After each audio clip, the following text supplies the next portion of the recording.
All right, YouTube, I'm at the shop. I got a customer's car. It's a 71 Cutlass. Customer bought the car. It's in kind of good shape, I guess, but it has a lot of issues. He bought the car, wanted to do a little sprucing up on it and flip it.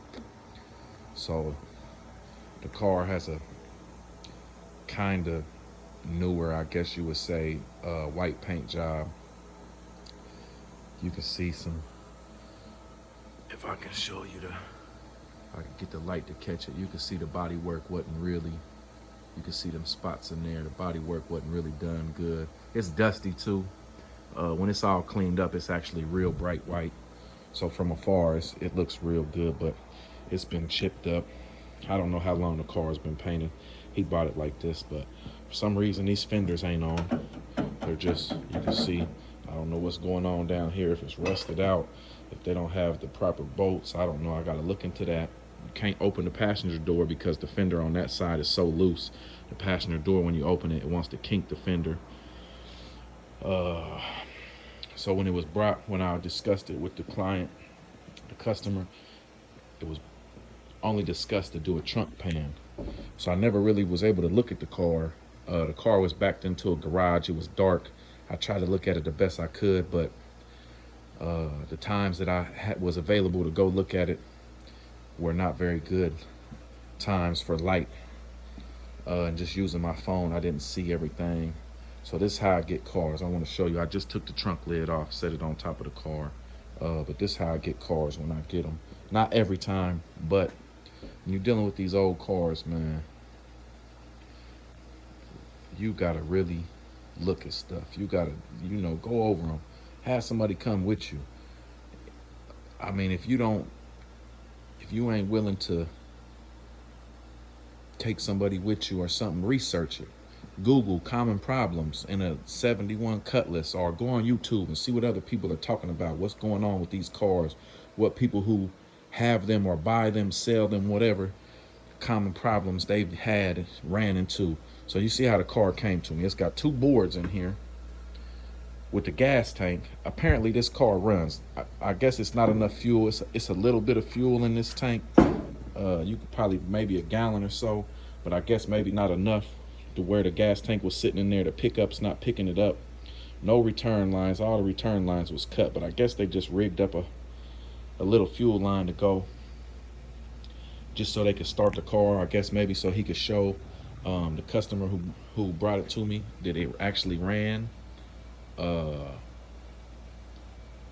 now I'm gonna take the tank out, but like I said, you can just see that there's far more than just a trunk pan that's involved in what's going on here. I don't know if somebody tried to cut this out. You can see it's kind of jagged. Maybe they used a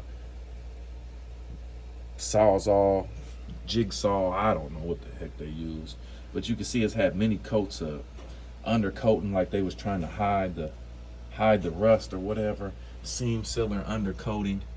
The braces, all of the braces are gone. You can just see all the braces are gone. Even the inner fender wells are looking pretty rough from what I see right here. Let me move this tank forward so you can see back here. Turn the phone so you can see somebody just rough cut it. This kind of feels pretty solid. But down in here, all of this metal is gone here. This is the lower piece. Then you got your rear frame rail right here. There's no, I guess, the supports that go across this area here. There should be one support there. I know it should be one over there because I can see it up in there. Maybe one in the middle, I'm not sure. But maybe that support has the body mount bolt hole in it once it gets welded in there. Look up under here, you can just see how much rust, inner fender wells and stuff. So first step is to get this gas tank out of here. That'll be my first step. Then I'm gonna take my wire wheel, clean all of this stuff up, get all of this undercoating, seam sealer, everything, so I can see exactly how bad this rust is over here and on the inner fender wells.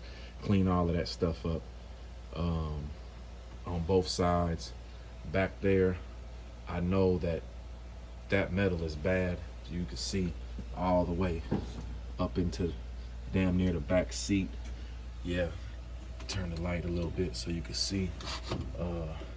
You see back there all the way by the back seat, it's all rusted out. So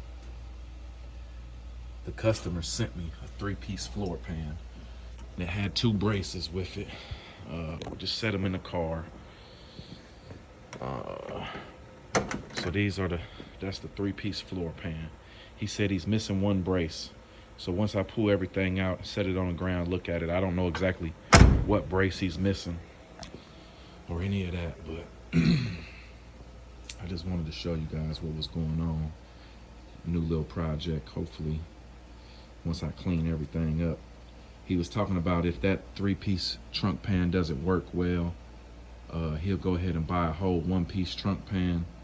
Now, a lot of people don't understand that when you buy a 1-piece trunk pan, there's no way to get that trunk pan in here. I've seen people cut them in half. I've seen people cut the edges off. I've seen people try to bend them, everything. But you're going through a whole lot.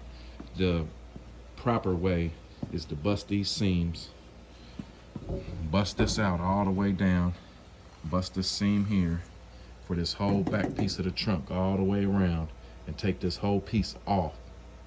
Now you can slide the trunk pan in, get it down in there, get everything lined up, zip screw it where you want it, put this piece back on, zip screw it, get everything lined back up, and then start welding your trunk pan in.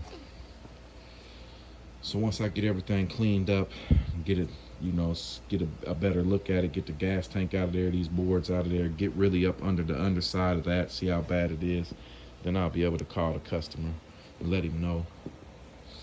The caprice is in here. It's almost ready to go. Got everything, all the accessories on there, the Dirty Dingo kit. Got the radiator in, the fans, the hoses. We're gonna have to make a custom bracket right here. We're gonna end up using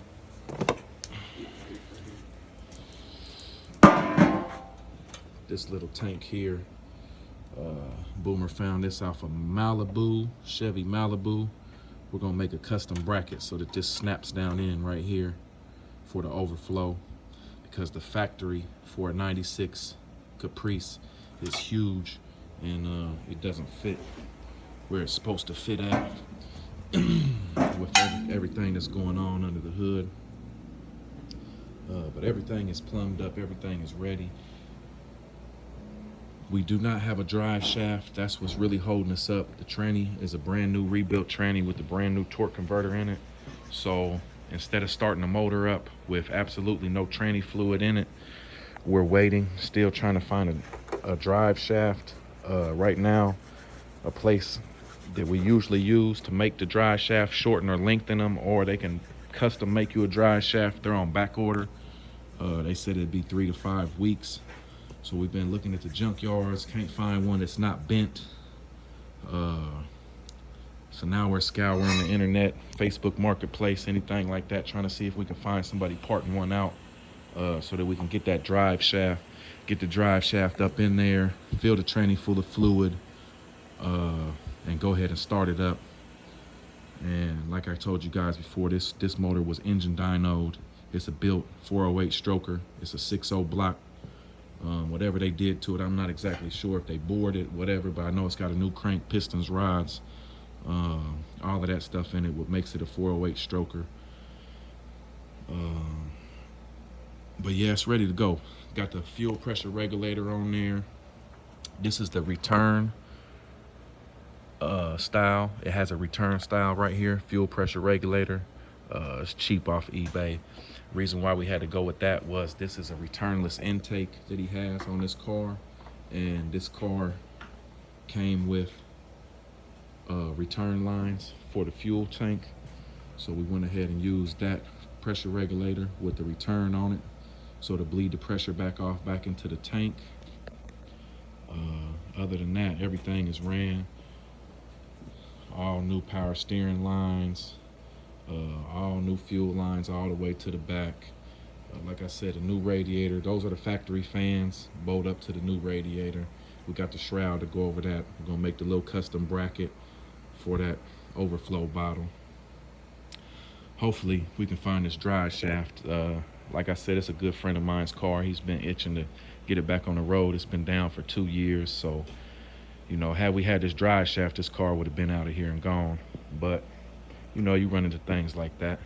But I just want to give y'all a look at it, what it looks like, everything on there. You know, the air cleaner. We thought about putting a 90 and bringing the air cleaner down here, down in this area down here. But with the fans and everything, if you can see that, it's kind of a tight area. So we're just gonna leave it up here where it was at. Let me put this in there for you. We're just gonna leave it up there like that. But it looks good. I really like that Dirty Dingo. You can see Dirty Dingo. That's the accessory drive kit for the LS motors. They have different styles for different accommodations. If you want to use AC or you don't want to use AC, have some where you can put your alternator at the bottom if you have room. There's a whole bunch of different combinations, and it's fairly priced, you know, for the average do-it-yourselfer or somebody on a budget. It's not like those other accessory drive kits that cost thousands of dollars. I think the Dirty Dingo runs you like between $500 and $600 with everything, depending on what style you get. But other than that, just want to make this quick video and show you guys what we had going on. I'll make another video on this, and I'll keep you guys updated on the Caprice. Like I said, we're searching, trying to find that drive shaft here in Ohio. We done went to all of the local LKQs and pull them pays and everything, and they have some of these cars there. They have Caprices, Roadmaster, Chevy Caprice, SS Impala. All of those are the same. I think 93 to 96 or something like that is the years. Don't quote me on it, but we found them in the junkyards. Go there to get the drive shaft, and they done stuck the forks up under the car, lifted the car up, bent the drive shaft. So we're having real trouble out here. But I appreciate y'all watching. Like, comment, subscribe. Let me know if you got any tips, comments. Have a good day.